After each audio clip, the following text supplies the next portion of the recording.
2018-এর মেতে আমি Australia move করছি, মানে আমার 7 বছর হলো, এবং অস্ট্রেলিয়াতে জব করছি। টেম্পোরারি ভিসা, অবশ্যই এমপ্লয়ার নমিনেশন স্কিম বা যেটা ভিসা আর কি এমপ্লয়াররা দেয়, ওটা কিন্তু টেম্পোরারি রেসিডেন্স, পার্মানেন্ট তো অবশ্যই না। সো আপনাকে 3 বছর ওই কোম্পানিতে চাকরি করলে তখন আপনি ওই কোম্পানির থ্রু দিয়ে পিআরের অ্যাপ্লাই করতে পারেন। সো এইটা এত স্মুথ প্রসেস, কারণ পিআর পাওয়া কিন্তু খুব হ্যাসেল। আপনাকে পয়েন্ট সিস্টেমে যেতে হয়, আপনাকে ইংলিশ টেস্ট দিতে হয়, a lot of things to do. But আপনি যদি এই পাথ ধরে আসেন, এমপ্লয়ার স্পন্সরশিপ, অথবা যদি এটা আপনি পান, কারণ এটা পাওয়াটাও তো ডিফিকাল্ট, তখন আপনার আর এই হ্যাসেল নাই।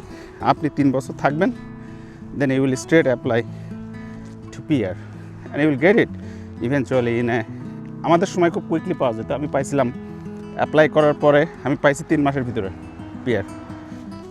বাট অনেকের এখন একটু টাইম লাগে, 6 মাস বা 8 মাস লাগে, অনেকের 1 বছরও লাগে। বাট ডাজন্ট ম্যাটার, কারণ আপনি একবার অ্যাপ্লাই করে ফেললেই পিআর পেলেন বা না পেলেন ডাজন্ট ম্যাটার, আপনি সুযোগ সুবিধা কিন্তু পেতেই থাকবেন ওই ব্রিজিং ভিসাতেই, বুঝছেন? হেলথ বেনিফিটগুলো পেয়ে যাবেন।